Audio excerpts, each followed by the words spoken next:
Bonjour, on va regarder comment on fait aujourd'hui pour remplacer ce robinet thermostatique par celui-là qui est tout neuf. Bon, on commence par couper l'eau et on vide. On ouvre les robinets pour qu'il n'y ait plus d'eau dedans. Ici. Et la même chose dans les autres robinets pour enlever au maximum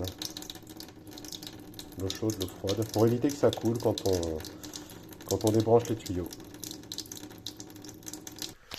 Bon, alors normalement j'ai plus d'eau dans mon robinet, que ce soit de l'eau chaude ou de l'eau froide. Je commence par démonter ici le pommeau de douche. Ensuite je regarde en dessous ce qu'on a. Je vais commencer par dévisser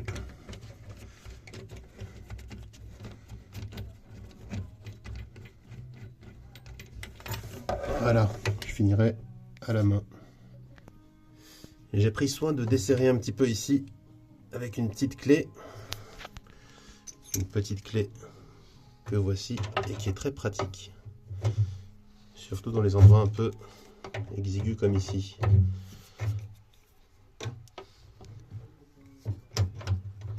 Et là c'est particulièrement exigu, il n'y a pas beaucoup d'espace, donc il faut desserrer et puis après bon, faut y aller un peu à la pogne. Ne pas oublier d'avoir un peu de chiffon, serviette, n'importe quoi, parce qu'il y a toujours un petit peu d'eau qui coule.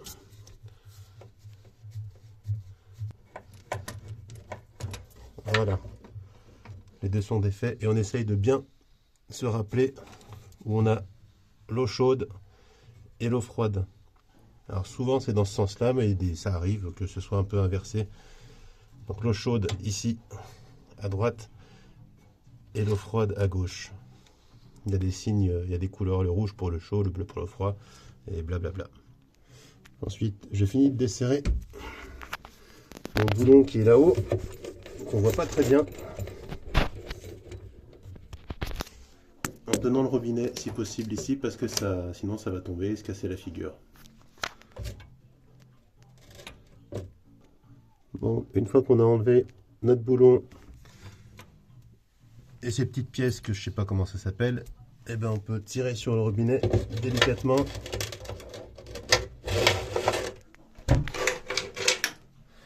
Voilà. Donc. Alors, petite indication supplémentaire pour les robinets qui sont montés depuis longtemps, ce qui n'est pas le cas de celui-là. Ces pièces-là finissent par s'oxyder un peu et il y a besoin de mettre un peu de dégrippant parfois pour que ce soit un peu plus facile à dévisser. Sinon, c'est vraiment galère. La nouvelle robinetterie. Il y a des pièces qui vont avec.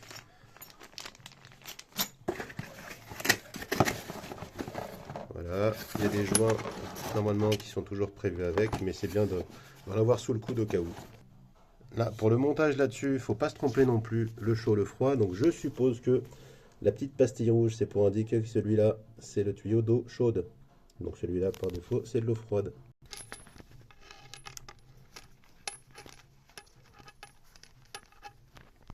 Bon, alors là, j'ai vissé à la main et j'ai rajouté un petit quart de tour quand même de chaque côté, histoire d'être sûr que ce soit suffisamment bien vissé.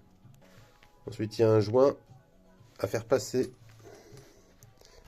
comme ça, et il doit venir s'appliquer précisément ici. Voilà, il y a une petite rainure prévue pour.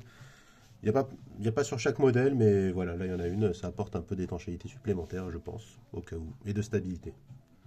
Ensuite, je positionne mes deux trucs bidules dont je ne connais pas le nom, mais peu importe. Et j'insère ma tige filetée à la main, bien sûr. Et comme je fais toujours des erreurs, et ben en fait ça, je l'enlève parce qu'il faut le mettre après avoir positionné le robinet, évidemment. Alors, sur ces modèles-là, là, comment dire, il y a des adaptateurs pour que ça puisse aller avec le diamètre que j'ai sous ma baignoire. Bon, et comme je suis un bricoleur du dimanche, j'ai oublié quelque chose que je fais toujours quand je fais de la plomberie, c'est mettre du téflon. Voilà, je sais pas si c'est une hérésie ou quoi, mais comme c'est un endroit qui est quand même assez difficile d'accès, et j'ai pas envie d'y revenir régulièrement. Donc voilà, je vais mettre du téflon, je vais en mettre partout, et puis on va remettre en place. Voilà, j'ai remis du téflon. Bon voilà, là ça y est, c'est remonté. J'ai mis du téflon, j'ai resserré. J'ai repéré donc l'eau chaude ici. J'ai mis les petits embouts pour que ça s'adapte correctement.